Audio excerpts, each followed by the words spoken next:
আমার বন্ধুগণ, আমার ভাইরা,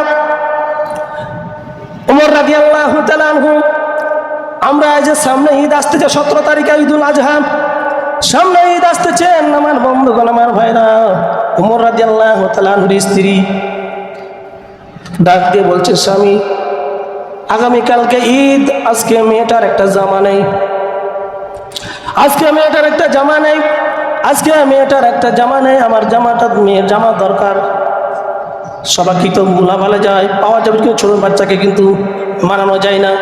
আমার বন্ধুগণ, আমার ভাইরা, যখন ওমর রাদিয়াল্লাহু তাআলা আনহু বললেন যে কালকে ঈদ, আজকে জামা, কিন্তু আমার জামা কিনে দেওয়ার মতো একটা কিনাই সামর্থ্য নাই আমার।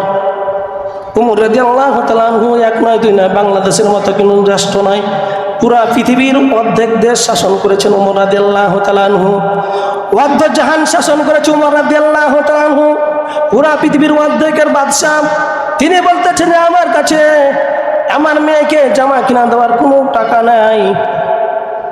ওমর রাদিয়াল্লাহু তাআলা আনহু স্ত্রী বললেন, দেখেন কোনো ব্যবস্থা করা যায় নাকি, যেহেতু ছোট্ট মেয়ে, সবাইকে মানা যাবে কিন্তু ছোট্ট মেয়েটাকে মানানো যাবে না। ওমর রাদিয়াল্লাহু তাআলা আনহু তার অর্থমন্ত্রীর কাছে চিঠি লিখলেন, অর্থমন্ত্রীর কাছে চিঠি লিখে পাঠালেন যে আগামী 1 মাসের অগ্রিম বেতনটা দেওয়া যাবে কিনা।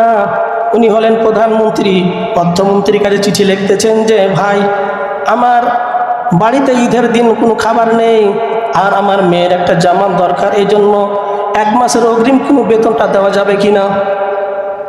ওমর রাদিয়াল্লাহু তাআলা আনহু চিঠি লিখে পাঠালেন। ওমর রাদিয়াল্লাহু তাআলা আনহু যখন চিঠি লিখে পাঠালেন, তার অর্থমন্ত্রী, আমার বন্ধুগণ, আমার ভাইয়েরা, আবু উবাইদা ইবনুল জাররাহ রাদিয়াল্লাহু তাআলা আনহু, তিনি হলেন অর্থমন্ত্রী।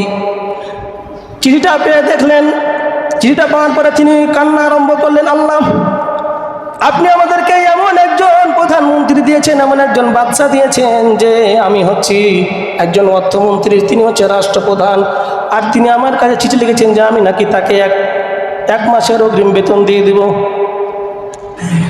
আপনি যদি চান তাহলে আপনি পুরা বাইতুল মাল আপনাকে দিয়ে দিতে পারি। কিন্তু তিনি কি করলেন, আমার বন্ধুগণ, চিঠির উল্টা পৃষ্ঠা লিখে পাঠালেন যে হে আমিরুল মুমিনিন, আমি আপনাকে 1 মাসের অগ্রিম বেতন দিতে পারি, কিন্তু শর্ত হলো 2টা। 1 নম্বর শর্ত, আপনি যদি 2টা কাজ আপনি গ্যারান্টি দিতে পারেন, তাহলে আপনাকে 1 মাসের অগ্রিম বেতন দিব। অর্থমন্ত্রী কেমন, তখন কি লিখে পাঠালেন যে আপনি যদি গ্যারান্টি দিতে পারেন যে আপনি আগামী 1 মাস বাঁচবেন, আপনি আগামী 1 মাস যদি বাঁচেন, এটার গ্যারান্টি দিতে পারেন, তাহলে আপনাকে 1 মাসের অগ্রিম বেতন দিবেন। ভালো করে খেয়াল করে শুনবেন, আপনি যদি আগামী 1 মাস যদি বাঁচেন, গ্যারান্টি দিতে পারেন, তাহলে আপনাকে 1 মাসের অগ্রিম বেতন দিব। 2 নম্বর শর্ত লিখলেন, আপনি যদি 1 মাস ক্ষমতায় থাকতে পারে, আপনাকে যদি জনগণ 1 মাস ক্ষমতায় রাখে, আগামী 1 মাস যদি আপনার জনগণ ক্ষমতায় রাখে, আপনি যদি গ্যারান্টি দিতে পারেন এই কথার যে 1 মাস পর্যন্ত আপনাকে ক্ষমতায় রাখবে, তাহলে আপনাকে 1 মাসের অগ্রিম বেতন দেওয়া হবে। এই 2টা শর্ত লিখে পাঠাই দিল। চিঠি চলে আসলো ওমর রাদিয়াল্লাহু তাআলা আনহুর কাছে। ওমর রাদিয়াল্লাহু তাআলা আনহু চিঠি দেখে, উত্তর দেখে, আমার বন্ধুগণ, সিজদায় পড়ে গেলেন। সিজদায় পড়ে যাওয়াতে আল্লাহর কাছে কাঁদতেছেন, আল্লাহ, আমার অর্থমন্ত্রী আমাকে কাল কিয়ামতের হিসাব থেকে আমাকে বাঁচায় নিয়েছে, আমি কিভাবে হিসাব দিব যে 1 মাসের আমি 1 মাস বাঁচবো। আমার বন্ধুগণ, আমার ভাইরা, আমি তো গ্যারান্টি দিতে পারবো না আমি 1 মাস বাঁচবো। কেউ পারবে নাকি গ্যারান্টি দিতে যে আমি 1 মাস বাঁচবো? দ্বিতীয় কথা, যে আমি 1 মাস আমাকে জনগণ রাখবে কিনা, এটাও গ্যারান্টি দিতে পারবো না। আমার বন্ধুগণ, আমার ভাইরা, তাদের পরকালে কত ভয় ছিল আল্লাহ রাব্বুল আলামিনের কাছে। আল্লাহ রাব্বুল আলামিন আজকে দেখেন আমাদের প্রিয় পুরা পৃথিবীর ভিতরে যারা রাষ্ট্র চালায়, যারা দেশ চালায়, দেখবেন যে দেশের টাকা যারা বিদেশে নিয়ে যাচ্ছে, কত কোটি কোটি হাজার হাজার টাকা নিয়ে যাচ্ছে, কাউকে বলা নাই, কওয়া নাই, কোনো কাউকে জানা নাই, যতগুলো টাকা বাইরে নিয়ে যাচ্ছে, সমস্ত যে টাকাগুলো মালিক হচ্ছে সমস্ত বাংলাদেশের জনগণ। জোরে বলেন ঠিক কিনা? এই জন্য এই ঘটনা থেকে আমরা কি বুঝতে পারলাম, যে নেতা যদি হয়, তাহলে উমরের মতো একজন নেতা যদি পৃথিবীতে আসে, তাহলে পুরা পৃথিবীর মানুষ শান্তিতে বসবাস করবে, কোনো মানুষ চুরির ভয় করবে না, কোনো মানুষ রাহাজানের ভয় করবে না। আর যদি পুরা পৃথিবীর মুসলমানরা যদি উমরের মতো একজন শাসক না আসে, পুরা পৃথিবীর মুসলমানরা দেখবেন যে এইভাবে জুবানি খেতে খেতে, মার খেতে খেতে মানুষ মারা যাবে। এই জন্য কোরআনের কাছে আসতে হবে, কোরআনের কাছে আসতে হবে, কোরআন পড়তে হবে, কোরআন দিয়ে দেশ চালাতে হবে, কোরআন দিয়ে পরিবার সমাজ চালাতে হবে। কোরআন দিয়ে যদি আমার জীবনটা পরিচালনা করি আমার জীবনটা ধন্য হয়ে যাবে।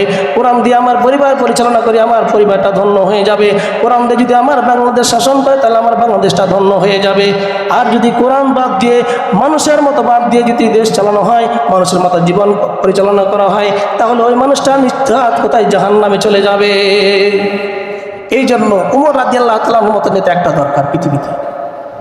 আর মুসলমান না, ভারতের ইন্দিরা গান্ধী, মহাত্মা গান্ধী বলেছিল যে পুরা এই অশান্ত পৃথিবীকে যদি শান্ত করতে চাই তাহলে উমরের মতো একটা নেতা দরকার।